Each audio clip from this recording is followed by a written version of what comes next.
And we're live. Great. Hi, everyone. Welcome to the Open Publishing Fest. My name is Dan Rudmann. I'm the Associate Director at Punctum Books and one of the organizers of the fest.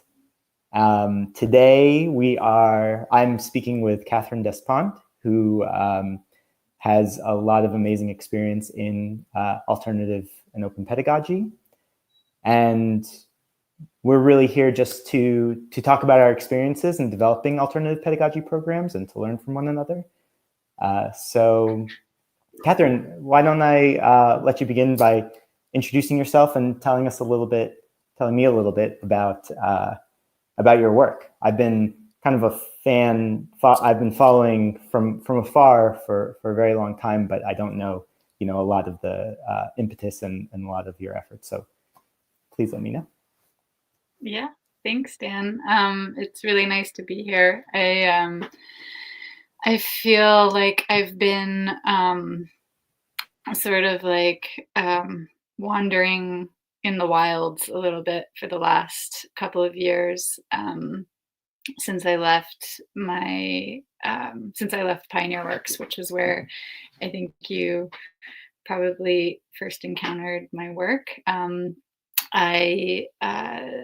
I was the director of education programming at that institution, which is in Brooklyn, New York, and was really interested in the way that cultural institutions could host like alternatives to other education institutions, and that like places like museums or other kinds of exhibiting spaces held like a kind of cultural value in and of itself that could be used as an alternative set of values around kind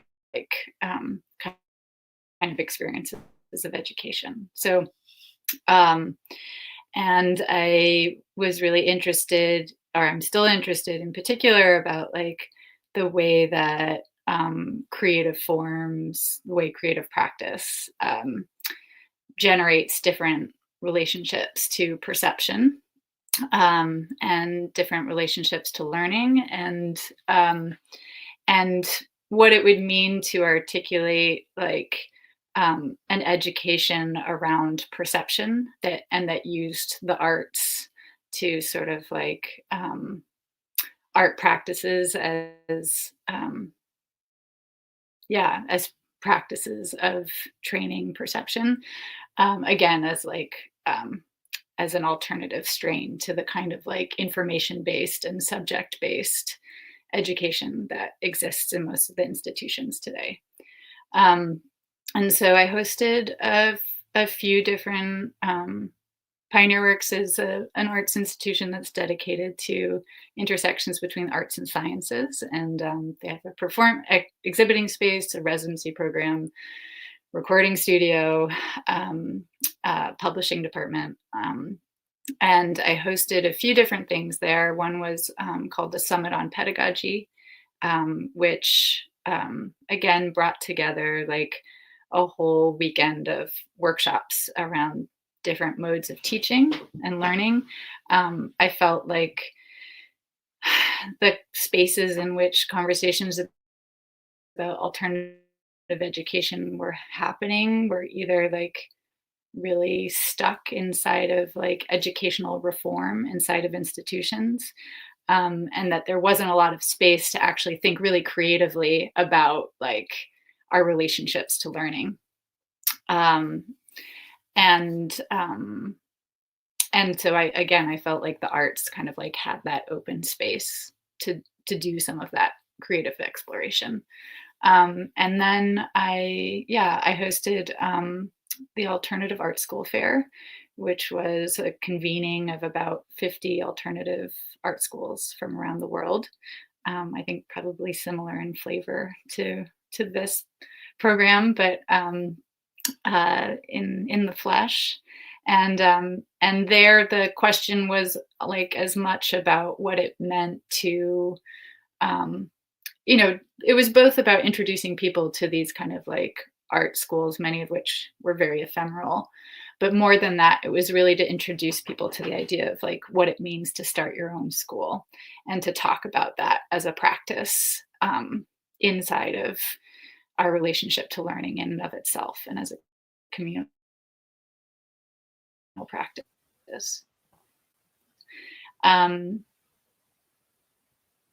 Yeah, and I think that, and all of those questions and been primarily focused on finishing a manuscript of a novel,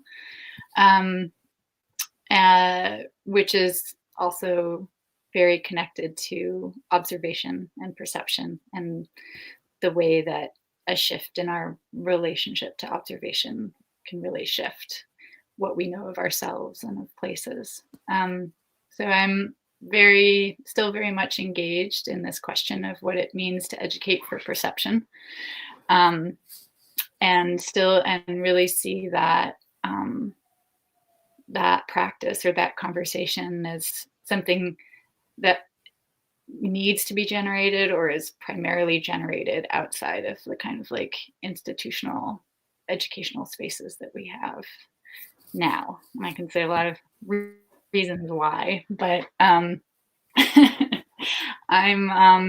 curious to hear, because when we were introduced through the lens of Punctum books, and then I think afterwards you started all these sort of education spaces yourself, and I would love to hear more about your path to those projects.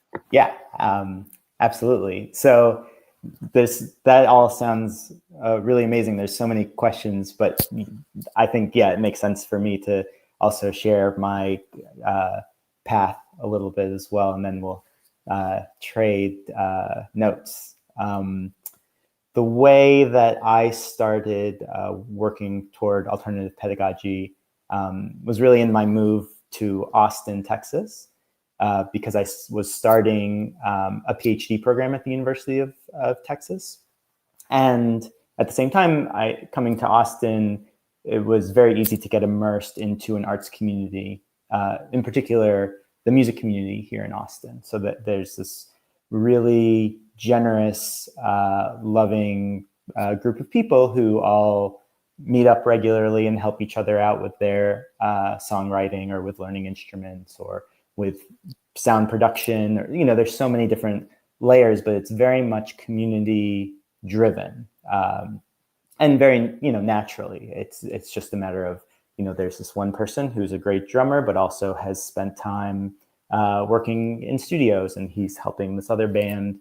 So that was really a model for me, especially coming from the East Coast, where I don't know if this is true generally, so I don't want to speak broadly, but I had felt that there was, in music where I had moved from, there was more of a competitive nature in which, artists felt like there was only so many places to make it, and so you couldn't be as friendly with other musicians because everyone was just trying to really kind of make it, and whatever that was to them, it differed. But so because I was immersed in this community in Austin, while going to graduate school, I kind of saw a lot of similar conversations happening in both realms. So in grad school, we were talking about literature and about our perceptions of literature and ways of thinking and knowing.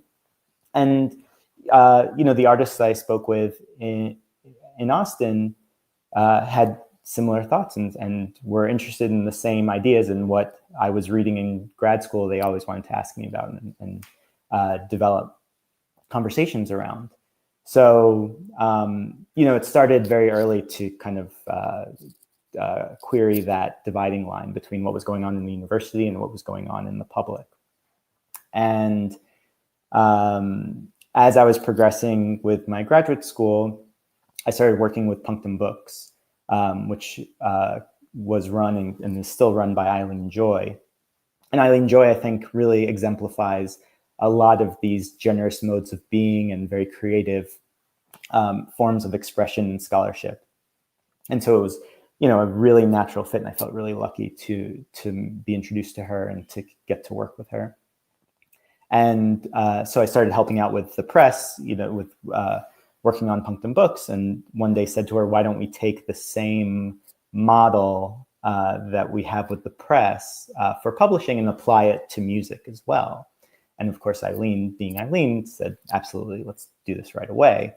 And so we started making records. And it was a real great match in both directions, because the artists that we worked with really wanted to be connected to intellectual rigor. I mean, not be connected, but their work, they saw their work as being intellectually rigorous. And then in the same way, the academics that we were working with wanted their work to, wanted people to understand that their work was also creative. And so having that association was a really wonderful fit on both sides, and again continued that that questioning of whether these dividing lines that we have should really be there at all. So we started making records, and it was going really well, but we realized, after this started, we started making the records in 2013, and by 2014. It was growing as far as the music community was really embracing us. But we decided we needed like a public space to all get together and to be able to share knowledge. We could meet at DIY shows and at music venues, but we wanted like a dedicated space. So this is when the idea for Studium came up in 2014. And Studium, again, being sort of like a sibling organization to Punctum books and records at this point. So Studium was cool because it was me, who had really no resources at all to do anything like this, and no knowledge of how to set up a public space. But what we did was we found this warehouse near downtown Austin, and I kind of proposed to sell books and records. We knew somebody else who wanted to sell vintage clothing. We knew a leather worker. There was a coffee shop nearby that needed extra space. So we found this way to get a lot of people in on sharing a space, because that way we could afford rent. And that the rent issue, it continues to be an issue, but finding this creative way of getting a lot of people together, and also finding regular use for the space. So, if there were times where we weren't as active, certain times of the day, and that made more sense for the coffee shop or more for, the clothing sales or something like that. So it kept the space active. And as we kept the space active and more people just came, they started to talk to me. I was writing my dissertation at the time, more about the work I was doing, and I got to, meet not only the artists who I was working with, but also more the people who would just attend their shows and were fans of the artists. And people wanted to have discussions with me about my graduate school or just about literature in general. And eventually somebody suggested, why don't we just kind of have a reading group here or a class? And so we just started to meet weekly, and I would select a few texts that I was familiar with, and we would just have a roundtable discussion on those texts. And those conversations were amazing, because we got rid of a lot of the, it was very much like a translation of what would happen in a graduate school seminar. But because this was happening in a public space and in, our space where we could kind of set the tone, we got rid of a lot of the fear around having those conversations. Because like in grad school, you're so worried, am I asking the right question? Am I going to sound foolish if I ask this or something like that? But that's where, for me, alternative pedagogy became really the place for teaching and learning, because we were able to have these conversations in a much more stripped from all that pretense and worry or self-consciousness, And so we were able to run this for, it grew, of course. This one weekly class became a critical reading group, a critical theory reading group. And then an extension of that became a weekly class on civic responsibilities. And that was, again, in recognizing the public nature of our courses, thinking about how we need to, we're not just talking about ideas, we need to take that into action, and especially into civic action. So that was very much a compendium to the critical reading group. And then from there, we just had people who were part of, who were taking classes or who were musicians working with us, or just in the public, propose a class they wanted to teach. It could be like an hour on how to build a guitar, or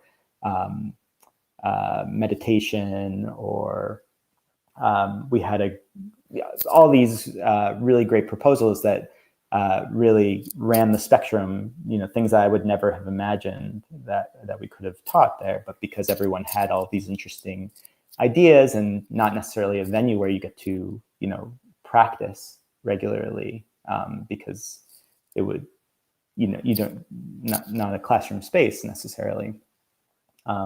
It grew in that way. Eventually, what happened, unfortunately, was that the real estate market in Austin changed, and we were unable to maintain that space. And then we moved to another space, and the same thing happened, and moved to another space, and the same thing happened. Developers kept buying. At one point, a developer bought the entire block that we were part of, and there was nothing we could do. And so, eventually we had a really amazing coffee shop trailer offer to let us teach our classes at the picnic benches outdoors. And so we did that for about a year. And that was excellent as well. But, that the space issue, I think, was really central. Two issues, of course. Like the community, we were very lucky because starting with a record label, we had a community that was engaged, and then the issue of space. So that was what kind of kept it going. Mm. Yeah. So yeah, that's my general story. I mean, I still dream of doing it, as I know you do too. But you've been attending alternative pedagogy programs in the meantime? Yeah, I ended up I mean, I guess part of well, I've been in lots of really interesting learning environments. I I I guess for me,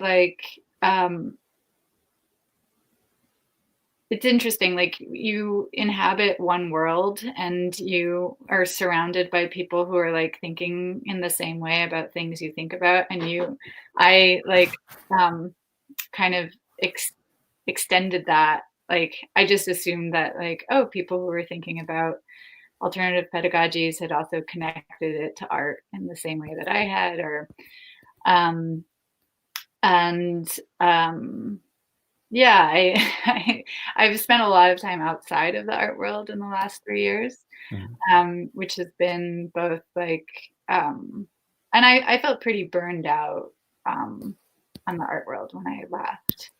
Um, but also then found myself in a lot of spaces where like ideas about creativity and making, even though they were using similar language, weren't at all steeped in the same kinds of training and the same kinds of histories that that I was accustomed to. And so, like what it means to be talking about creative practice, outside an art context, and why people are attracted to that idea, but what it means to them is very, very different. And so, um, I yeah, so that's kind of understanding what people are what people are trying to express when they invite in something like creative practice. Mhm.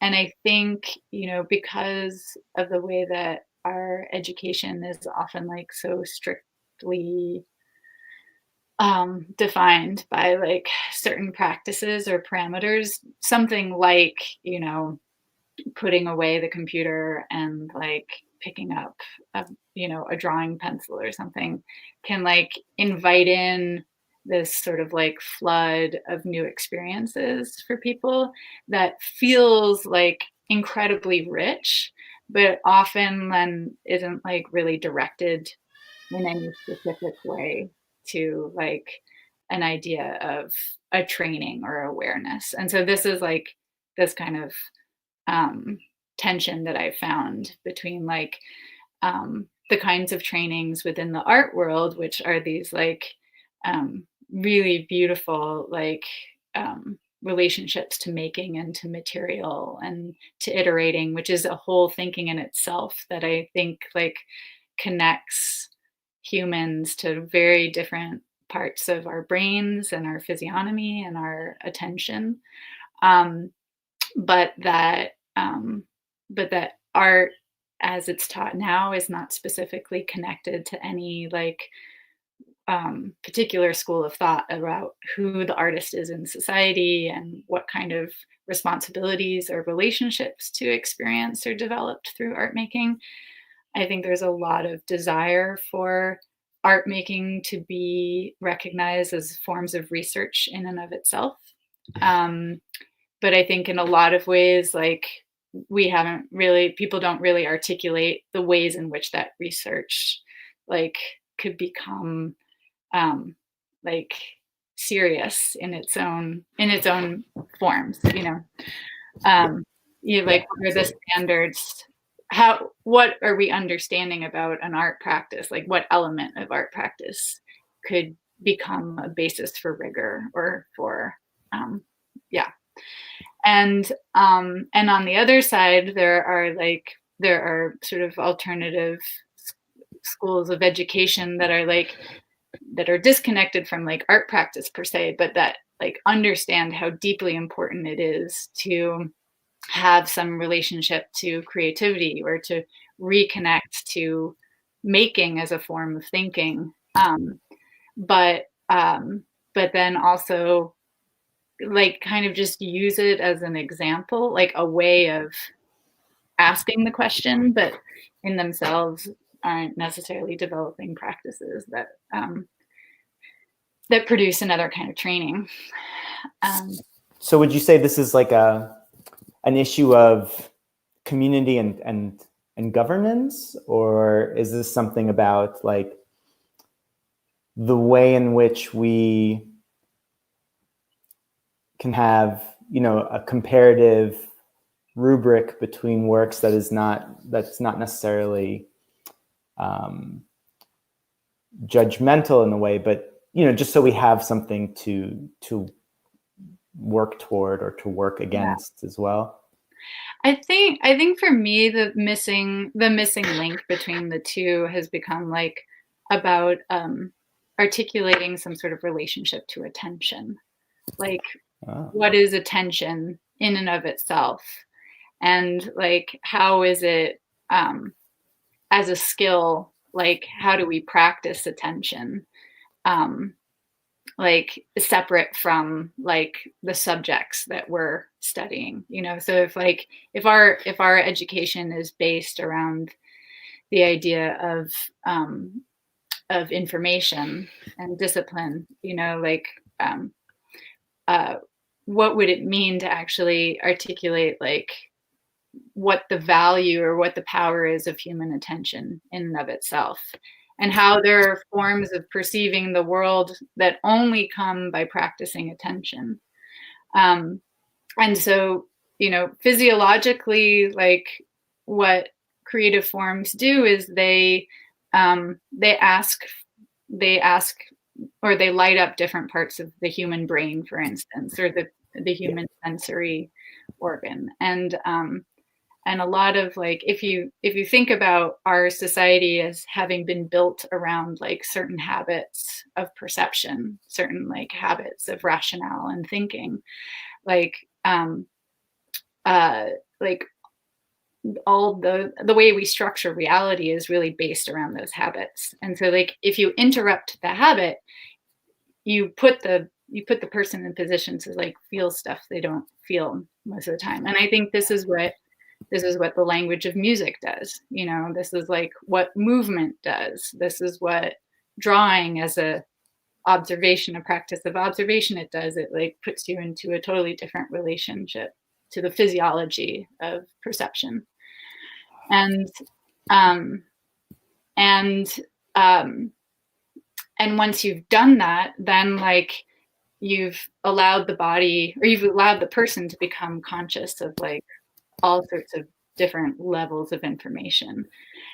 And so really then like the way in which those levels of information like become translated into like information or description is connected to like how aware you can be and how much you can practice like your attention in ways, you know. So our problem, like part of the problem for me right now and the way we define like a paradigm of reality is that like we don't realize like how much we resist what it means to feel just a different paradigm. I mean, even what it means for someone to like try and draw from life when they're not used to doing that, like the frustration of that, or the boredom, or the, you know, is we think of that as a lack of creativity, but actually like on a very simple level, that's just an interruption of like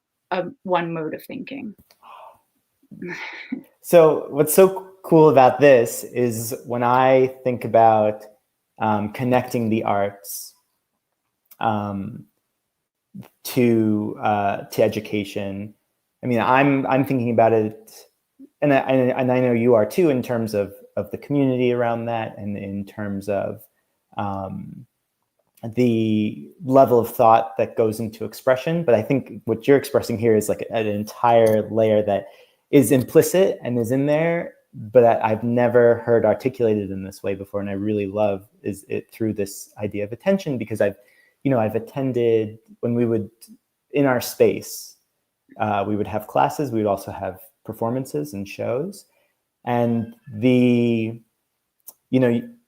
forget it between shows in a way, but when you're in that moment, when you are giving an artist your attention, or when you are practicing art yourself, I think you're right. What it does to you, and like on a physiological level, and how that enriches your being, or helps you open up to new ways of thinking. It's just something I've never thought of so clearly in this way. I really love that. I think, I come at, I think, starting at education and moving towards art, where this feels to me like starting at art and moving toward education, which is just so well thought out. I really love that. Thank you for, yeah. Well, and I think I've had to kind of like reassess parts of my thinking about like what art is too in relation to this. You know, it starts from art in the sense that like I think of creative forms as alternate languages of thought. Like it's not just like it opens you up to new thought. They are actually like the other languages of thought. Mm-hmm. They are the languages of different kinds of thinking. And but a lot of art itself is not like interested in articulating this level of practice, is not really in relation to this. It's in relation to it unconsciously in some ways, but Mm-hmm. It's not like necessarily like exploring like these relationships as Mm-hmm. like a basis for research, or as a basis for justice, really, because like because embedded in any like of these relationships is the way that like we are relating in How we, space and in community and in how we order the world. yeah. And so do you think it's about bringing all of those individuals together in, whether it's a space or in conversation, so that, because of course, like it shouldn't all be on just the person creating to make those connections. So there's a way in which creating an environment in which those elements can really interact. Totally. That you can get to all of those different forms of expression within art.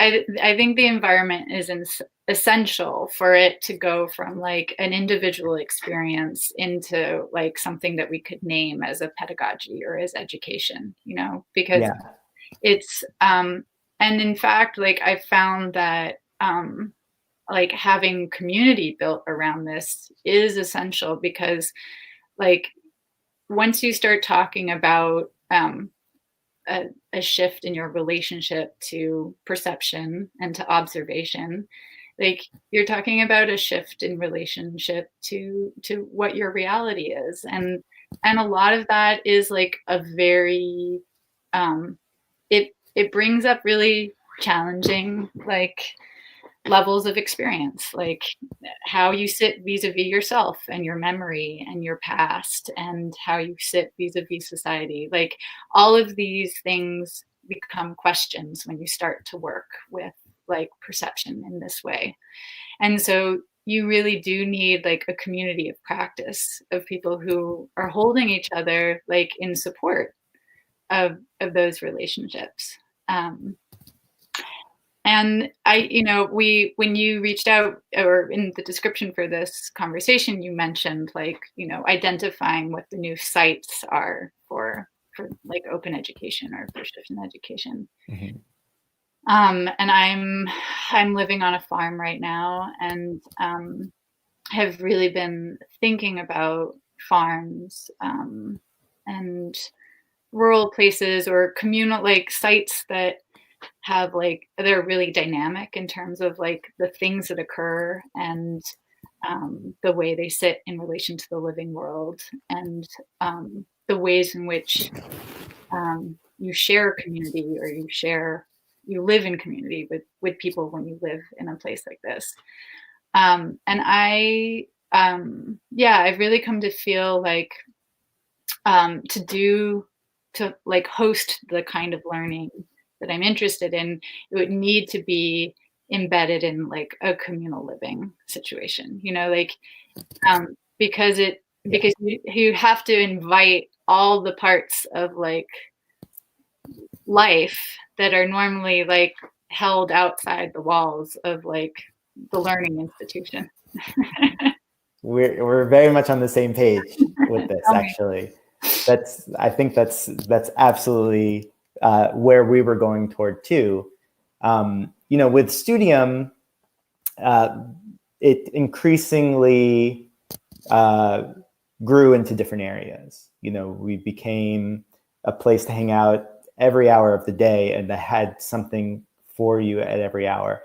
And having that holistic approach to both education and to a person, I think is where you can really enrich people and have very sincere exchange of teaching and learning. So yes, being on something like a farm where you can take care of those needs as far as your how to eat and where to sleep and how to be together. We've been thinking about, so I continue to work with Punctum books, particularly in developing community. And, when we think about what could be another phase of Studium, we think about it as like a residency situation in which people could stay there for an extended period of time and participate. And there was, when Studium was developing, I wanted to start just having a pressure cooker in the space, so that I can provide people with some, lentils and rice or something like that. And I would call it Studium. And, it really, you you become part of people's lives in this way, with education. I mean, this is where like the institution, the university, I think is so wonderful as a space where people live for a set period of time, or an extended period of time, and live together and eat together and learn together, and do all these things that happen both inside and outside of like the classroom time or experience that still contributes to that learning. So yeah. But of course, like in this moment, like the degree to which that has been like is just being used by like in like corporate institutions at universities that have become like corporate entities, like right now they have like no way of protecting or interest in protecting that part of their community. They've sent everyone home, rightly or wrongly. They've said basically like these aren't real communities. This is an aspect of an experience that you're paying for, but what you're really paying for is the credential. And and so like the community can be removed at a drop of the hat when there's an emergency. Yeah. So like you're right. Yeah. So yeah, absolutely. The university, like it's so much of its richness is built on the fact that students live together in community, and that these communities are formed on campuses. But like this virus is showing us to what degree that has become like really not authentic to the business of education. And it's and universities are going to be scrambling over the next year and a half to make the case for offerings that may have to take place like virtually. And I think we're fine. I think this really is a moment where a lot of people might become willing to like sign on to a different a very different channel, if that channel existed. And yeah. I'm not sure that channel exists right now, but I think that this moment is very much about should be about imagining like the scenarios and the possibilities in which that takes place, but not just, it's like, I feel like you need to articulate like not just how you continue to teach the things that we already teach, but like how the pedagogy, how like the mode of teaching itself, like, and the thing that is taught becomes as radically different as the spaces that we're teaching from. Yes, I love that so much, because as I said, I was trying to translate the graduate seminar experience into a public space, but I don't think, I didn't have the tools or the awareness to think critically about how that could really very drastically change the form. And your description of this really makes me pause and hesitate on, what really should happen in these spaces. And it's not just, people sitting around a table and having a debate about a book. There's so much more possibility there. Yeah. And of course, like we don't, like you need a moment to define like what we need to learn, and we haven't really been, people have been like agitating for a while, like the part of the reason I organized the Alternative Art School Fair was that I felt like in my research I was seeing over the last like 10-15 years this big surge in communities of artists who were self-organizing around the idea of their own education, either because like the price of education was totally unrealistic, or because they genuinely felt that the values of the art training that was being given were like not aligned to the experience of the world or the needs of society, and they wanted different kinds of conversation about art and making. And and I think a lot of the way people talk about, oh, what people should be learning and what people should be doing has really been based around these like projections of kind of like technological capitalist growth futures, in which like, yes, some people are suffering, but we just need to train more workers to, be in IT or be in VR or be in whatever, and it's like, and okay, what language should kids be learning in, in grade school now? Is it Chinese? Like this kind of like predictive like curriculum setting is like totally unrelated, it's totally unrelated to like any sort of value around like deep human needs of connection or like awareness or understanding or wisdom. It's utterly disconnected from any mode of wisdom. Yes. And so, but for so many people, there is no way to, like the moment of like change never, it like, we needed to feel a collective sense of moment of change, because in a system that is like creates so much instability for people, like how could you opt out of something like a college education? Like how could you opt out of these trainings, like when no one's guaranteed a job or work, or and your security is completely dependent on like these totally flimsy fluctuating systems.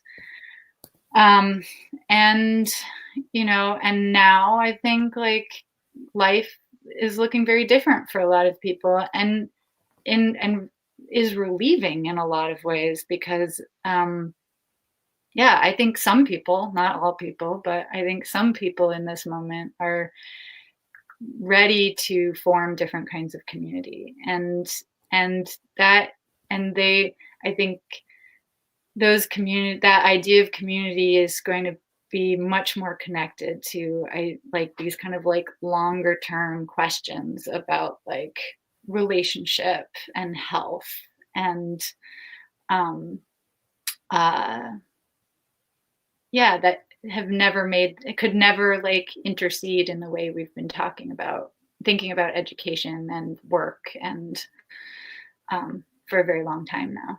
You're absolutely right. I do feel like a very much a sense of loss in this moment that, the work that I had done is not still holding on in some kind of like bare bones infrastructure way, because I feel like that could provide shelter to people right now. Even though we couldn't meet in person, like for example, when we were, when things were dwindling, unfortunately, because of our problems with getting space, the 2016 election happened. The next day we had our regular critical theory reading group class. And that class was the most well-attended class that we'd ever had, of course. And people really needed to be together.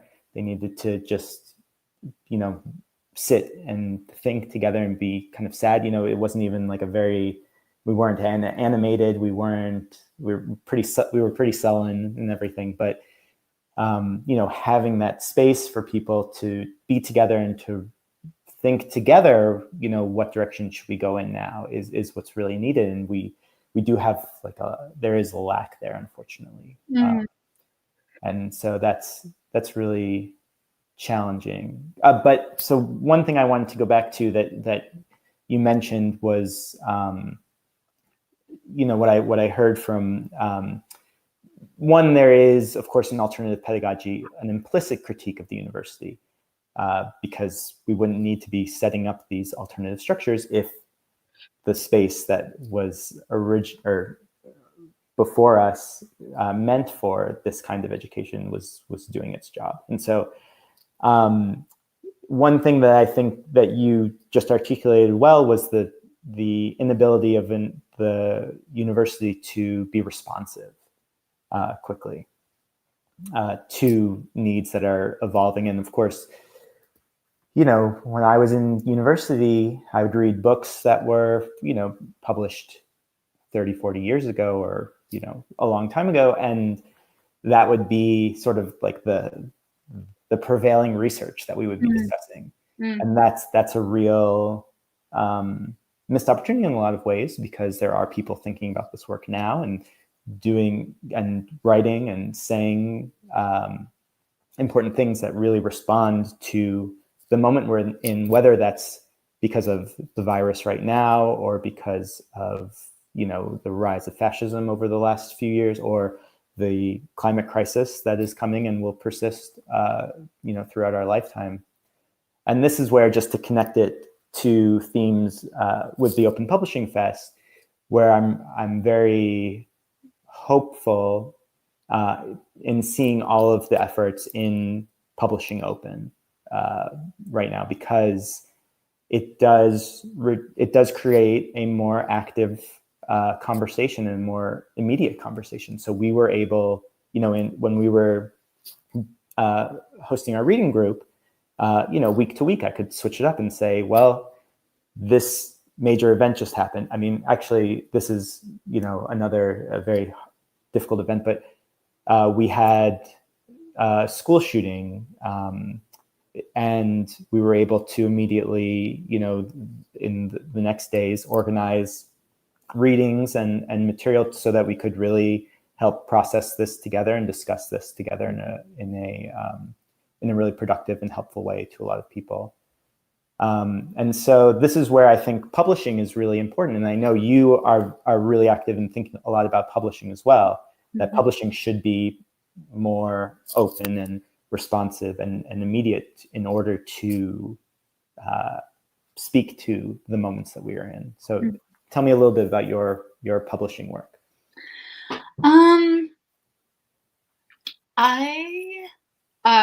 I definitely think publishing should be open in the sense of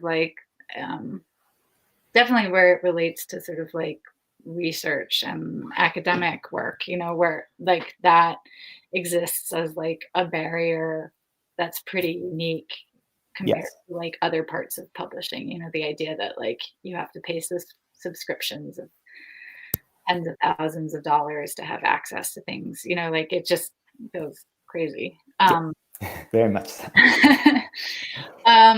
I also think I actually feel I also think that there is so much being published all the time. For me, there are parts of it where I feel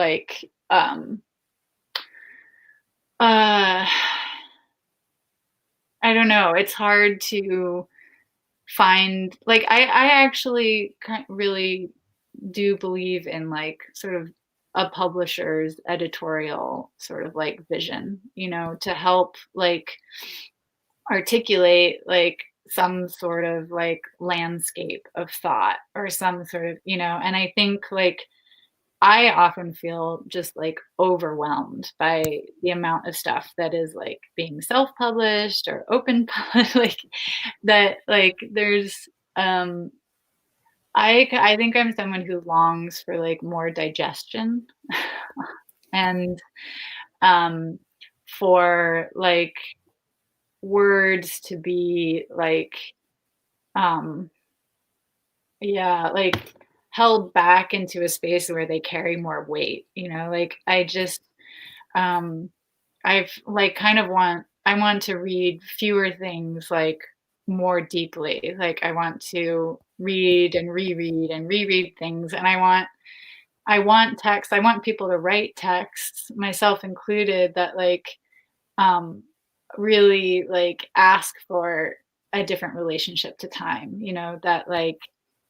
that feel like they're rich enough or deep enough to contain or to sustain some kind of long-term relationship, and I think the way that we publish, I think there's so much pressure to sell things and to publish things quickly and to make to write quickly. I'm saying this as someone who just taken 12 years to finish a manuscript. Um, and I realized that that's not really a feasible mode for most people to work in. But personally, that's where the relationship to writing for me becomes rich, is in the way that it stretches my relationships to time, or the way that it becomes an architecture that can accumulate thought in ways that are happening much, much too quickly, or because of all the pressure there is to release information or have something out by a deadline. I feel like I'm much more interested in sort of staking out space where different relationships to time can manifest. And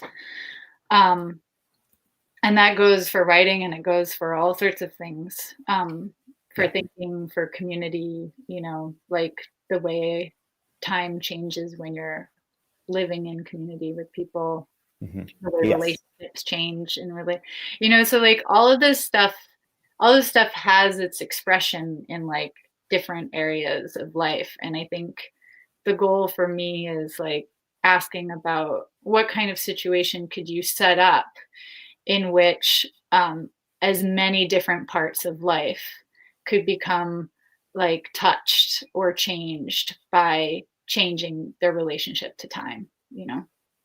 That's yes. And yes, I absolutely agree that also very much speaks to what you were describing with having a site of alternative pedagogy potentially be a farm, or a place where there's residency as well, because it is certainly about, about attention, as you said earlier, about giving proper affordance to attention, so that we can really, your use of the word perception, I think, is really wonderful here, in that's what we are working to change.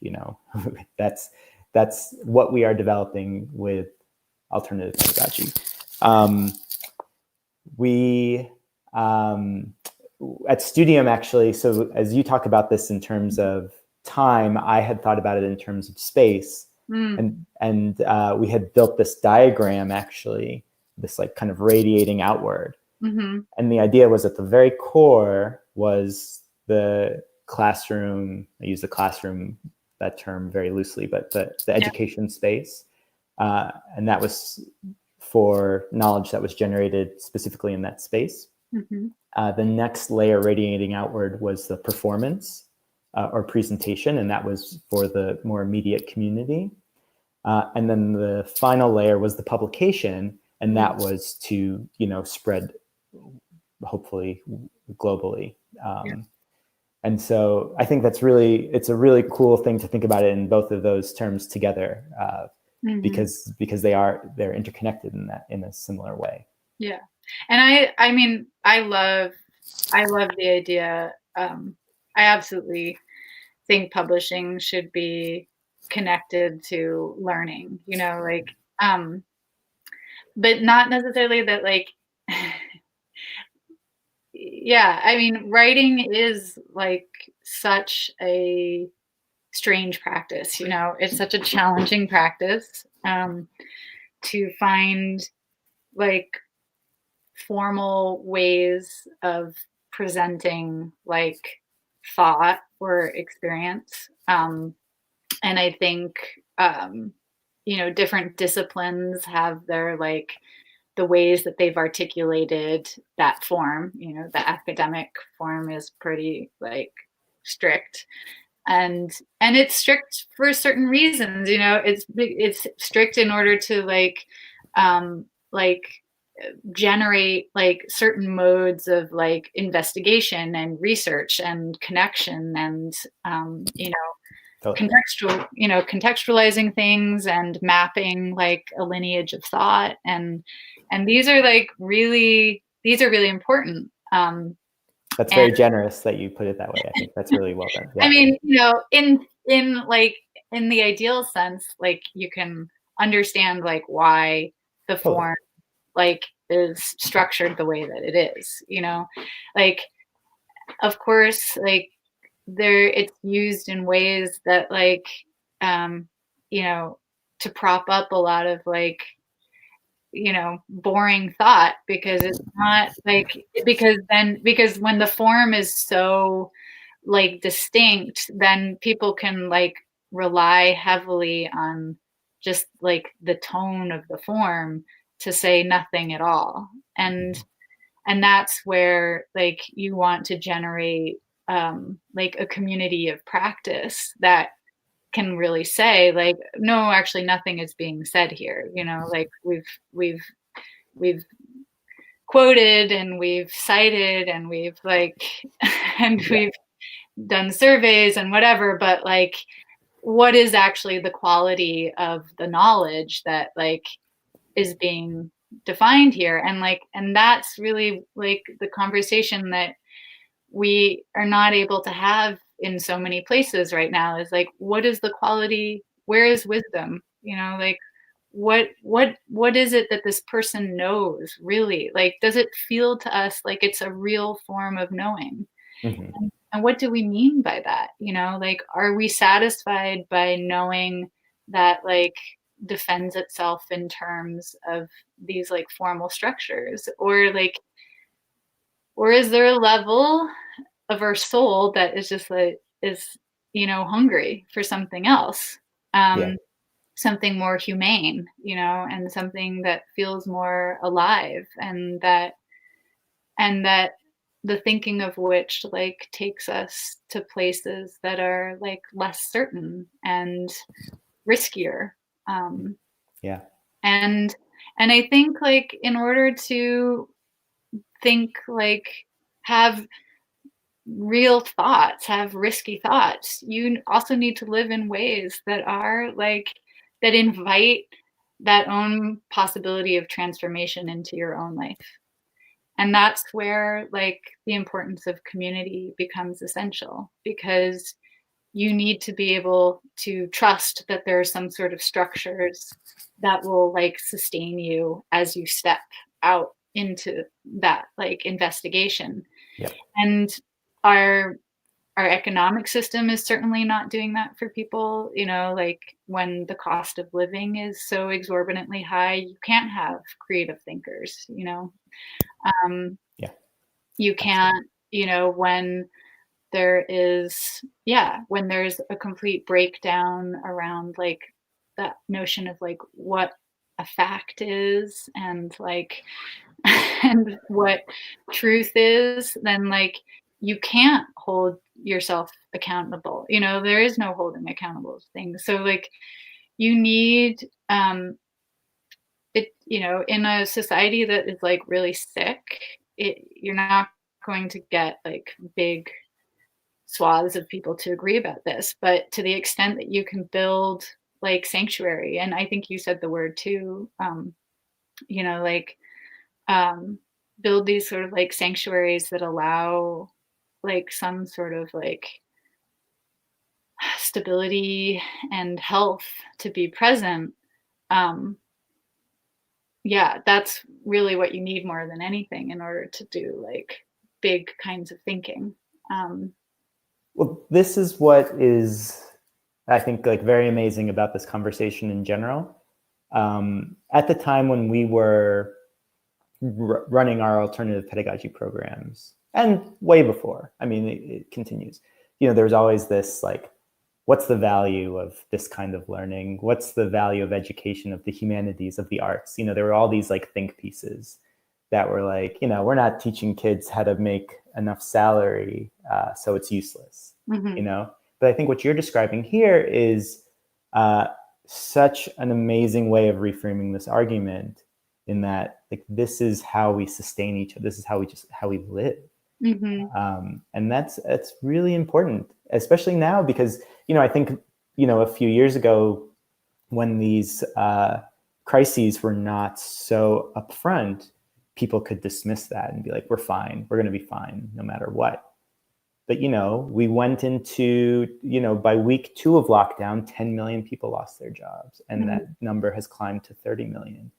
And so there's no longer that pretense of this stuff is nice, but the stuff that sustains people is capitalism and business. Yeah. Or also why, there is, there's risk involved in choosing to live in another, there are parts of the system, even the systems that we don't like, there are parts of them that we do like and rely on, and I mean, as someone who has been very critical of the systems for a while, and who has been living kind of very lightly on the world the last 3, I've been moving around a lot. I've been in very temporary situations, and I've been kind of choosing those situations so that I could focus on parts of my work that I knew I wouldn't have the attention for if I was, busier with a job or something.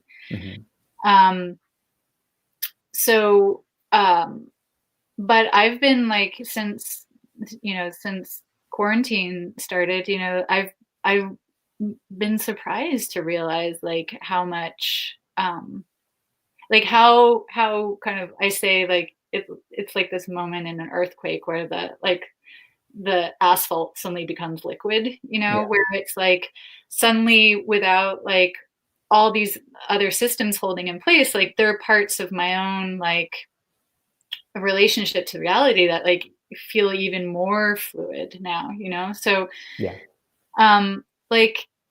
it's very basic, you change the where you live, and you change who you're around, and you change what you're eating, and and life feels very, very, very different. But people have been running so ragged just to keep going. They haven't been able to be in any position where they're asking themselves does the way my life is, or is the way my life is organized, really reflective of the things I think? There's such a disparity right now between our thinking and our living.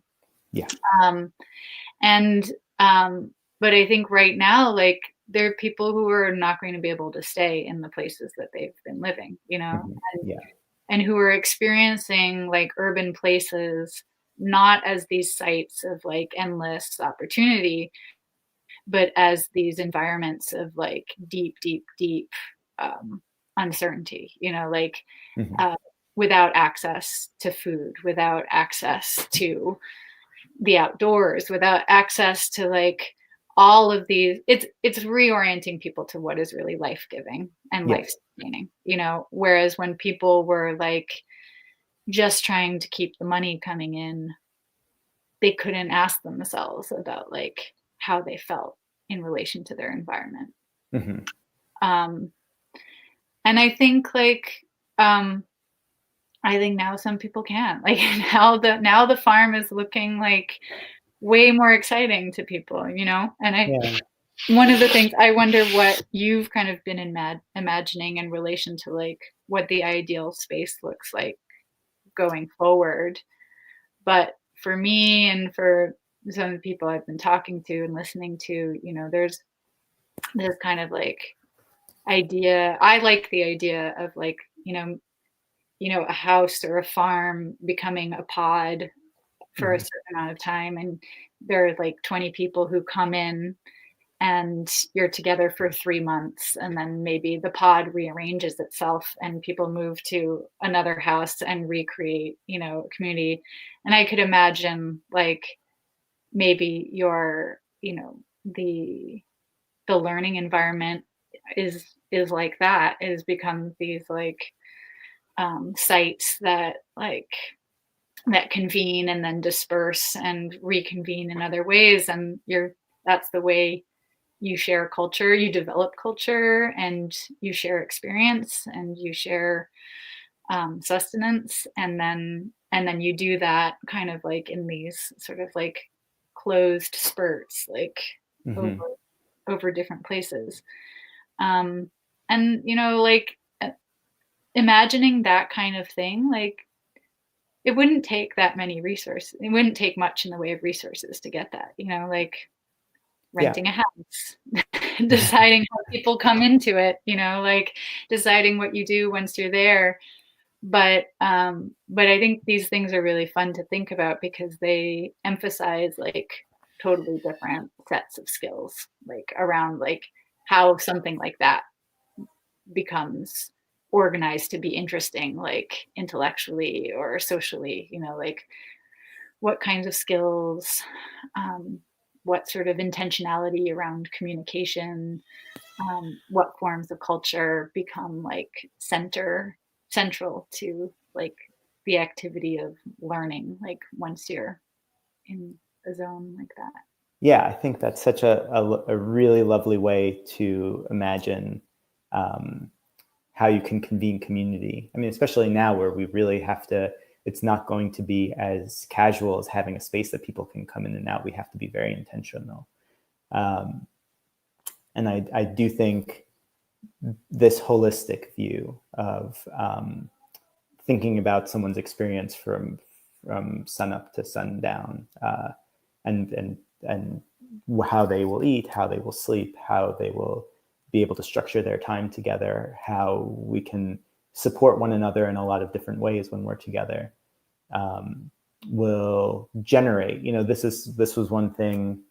I think what you're describing as well, and what we were able to do with Studium, is not have the scaffolding of this, but allow people to contribute in any way that was appropriate for them.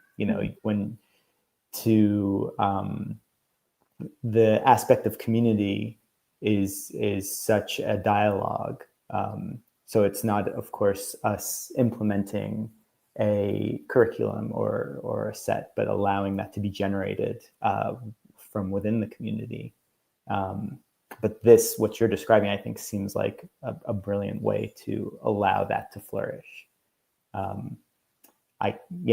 That would be certainly, my dream of, really getting to have that experience, that meaningful experience with people of teaching and learning from one another. Mm-hmm. Mm-hmm. Yeah. Well, let me, I think we've been talking for about an hour. We have a question Okay. for you. Great. I didn't even realize we could have questions. That's great. Yes, there's on the live stream, if anyone else is there and would like to ask a question. Paula Wilson asks, do you think the distance between artistic thinking and production has been limited by the art market's desire for the primacy of objects over the act of making? Paula, dear friend.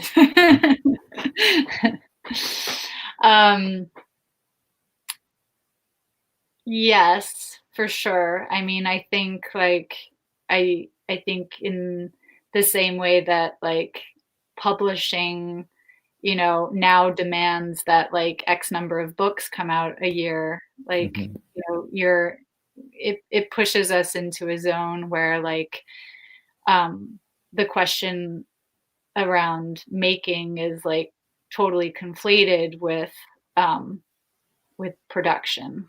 Um, and and we can't really like afford a space to to like think about making in relation to other in relation to other things, in relation to like one thing I was going to say actually when you were talking before, and then I was wondering whether it was like veering off into something else, but um uh part of the structures that I've been like introduced to and inhabiting in the last couple of years around the idea of like a counsel practice, which is like a form of intentional speaking where people sit in circle and talk one at a time and talk from the heart. There are like four rules of counsel: that you talk one at a time, you talk from the heart, you talk brevity, and you talk with spontaneity. And that the group as a whole like manifests the intelligence that, like, in relation to whatever the question is. So it's not just about like any one person like having the brilliant answer, but that like everyone's experience is invited in equally in a way that like generates this more holistic understanding of a situation.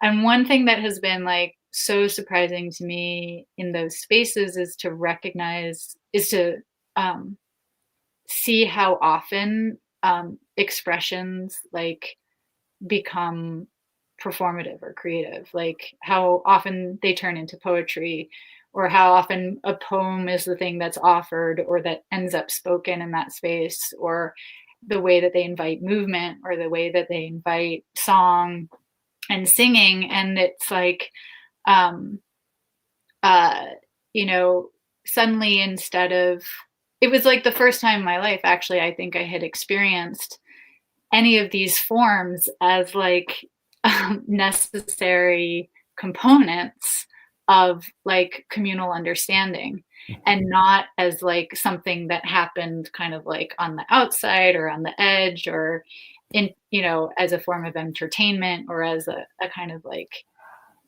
secondary like form. And so like I think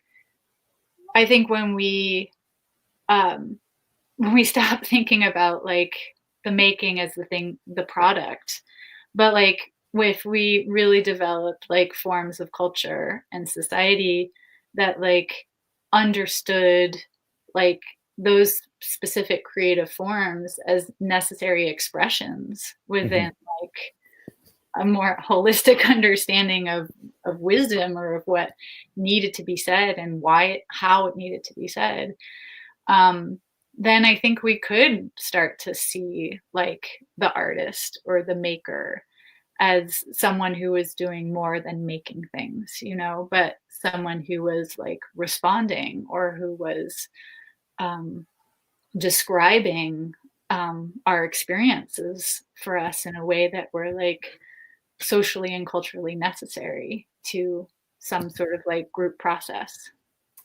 Yes. Yeah. It makes me think a lot about the issues around like alienated labor. Just having that disconnect between the object and the process. One thing that we were hoping to do with Studium, and it's good that you brought up publishing in this as well. The latest iteration of the space that we were hoping to develop had a print shop in it. And so we had acquired a few printing machines with plans to get some old, really interesting kind of linotype style or letterpress, machines. And our hope was to, one, develop pieces in, I think, similarly in kind of a slow, intentional way, in a way that demanded further attention to how we were creating. But two, like, really think about every step in the process of developing meaning around what the work we were doing, making sure that we were aware of exactly what paper, exactly how much time it took to create a certain object. And so that could, and try our best then to express that with the object, so that it was not, this just the thing that comes out at the end of the machine, but really our entire process, just the next step. Because of course that object, then the hope would be that the object was not the conclusion, is that object would live on and generate other aspects and generate other discussions and ways of making and thinking, so that it was not an endpoint, I guess. Yeah. Thank you for asking that question, Paula. Catherine, it was really, really enlightening to speak with you and really lovely. Thank you so much for coming on here and talking to me about this. I'm so glad that we get to talk now, because I really think this work is so important in this moment, and whatever we can do to create these sanctuaries again, because it's something that I think in doing this we knew that was always needed, but it becomes more and more apparent, with every passing day. So I hope that you're able to continue on and create what you're envisioning, because I think it sounds really important and really amazing.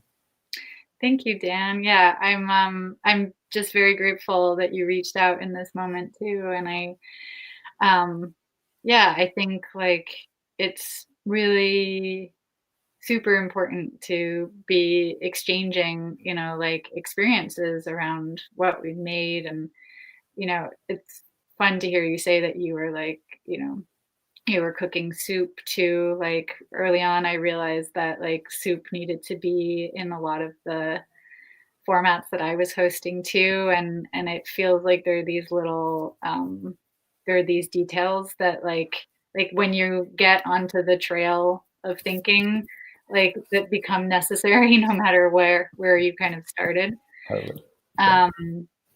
But yeah, I think, I guess my main question right now in terms of like how to step forward is like what are the basic like structures that would allow people to self-organize around some of these ideas and get to interesting places on their own, and that feels like a really important question, because like, we're not going to be able to like invite large groups of people in, but that's why things like council practice, these like things that orient people into a specific kind of relationship, like council practice or communal living, or certain, like creative languages, especially around music, like, what are the elements that are going to allow people to like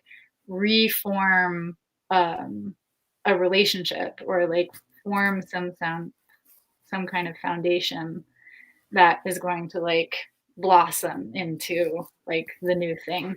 And I think like I hope that I'll get to start practicing some of this in space with people in the next year, but I think definitely just getting together with people, trying to articulate like what these structures are and writing about those things in a way that can kind of like just activate like resources that people already have at their disposal.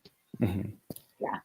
Yeah, that's a lovely thing about community, is that until you start this conversation with people, you don't necessarily realize all of the ways in which they can contribute and all the talents and thoughts that they have. It's really an issue of giving people agency and empowering people to build something like this, because people will really amaze you in what they're capable of in contributing to something larger like this. Yeah. Well, that's where I think what you're saying about council practice and ways of conducting this we really need to think a lot about, because this could happen in a very equitable way, if it's done with these intentions. And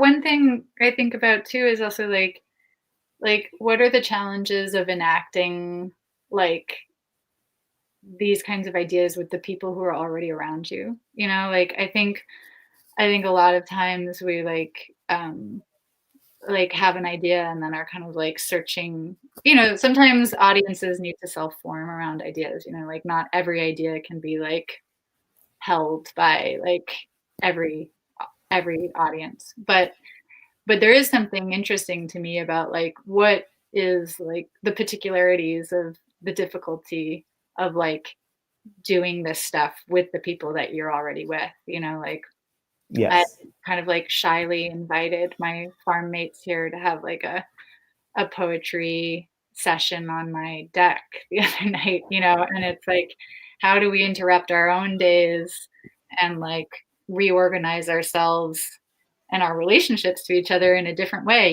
even around like singing to each other or reciting a poem.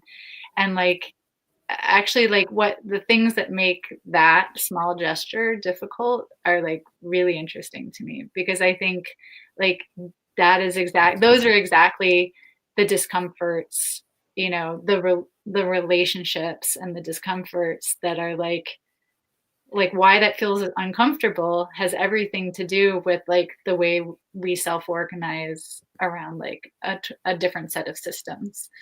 And so to see some of that discomfort and to see some of that intimacy not as like um, the failure of an idea, but to see it as kind of like an interesting, um, yeah, like element of of dismantle, of Yeah. like of interruption, like that, to see that as an interruption of like an old pattern in relation to something new, and to investigate like what are the resistances to the intimacies that like present themselves in No, that that's so right on. Absolutely. That's when we would have our courses, there was every once in a while some hesitation when people were new because they were not sure, if they felt confident enough to participate, to share their ideas. Um, and it really takes a lot of care in bringing people in and then allowing yourself to be open to, critiquing what is stopping you from certain ways of organizing. I always would really take my position in kind of leading or convening some of these classes very seriously, and we would read something really dense and difficult, and people would look to me as the person, getting a graduate degree and think like, I don't know what to say. You know what to say. And when I would say like, I have no idea what's being talked, what Hegel is talking about here, that opened up space and like Mhm. allowed people to breathe. And um, yeah, it takes, I think, from the people who are organizing a lot of this. I think, in what you've described throughout this conversation, a lot of this, or what you've not described, but what you've kind of demonstrated that you've embodied, is this generosity Mhm. in the way that in which you organize, and that gives me like a lot of hope for these things to go on. In which, I don't know if this was your experience, but when I couldn't continue on with Studium, it was very, very heartbreaking, in a lot of ways. And I thought, all the stuff that we're up against is insurmountable. But hearing what you're talking about, and I think also, as you've said, more opportunities for people who've had this experience to talk and share ideas and to think about what we could generate next is really important, because we've Mhm. been doing it, in our own zones, and haven't had as much opportunity to learn from one another. Yeah. So yeah, let's keep having this conversation, I hope, because it's so awesome what you're doing. So yeah. Well, thank you. You too. And Yeah. yeah, I think the lesson right now is just to start from where you are, like to do what you can, and to really take like, to be curious and interested in like um the like what makes something difficult, and what feels like it's a risk, even if that risk is like really small, even then that risk is like holding silence, you know giving space for something that's been said, or inviting asking a question and inviting like answers that haven't been solicited before. Mhm. um, these are all like really powerful gestures, and like the more we can understand that kind of gesture at the center of what we mean, uh, like when we say a learning environment or a learning experience, then I think like we're on the way to a very different relationship to knowledge. Yes, absolutely. That's really well said. Thank you so much. Thank you, Dan. Great to see you. All right. I will see you Okay. again. Okay. Bye. I'm gonna end the stream. Okay.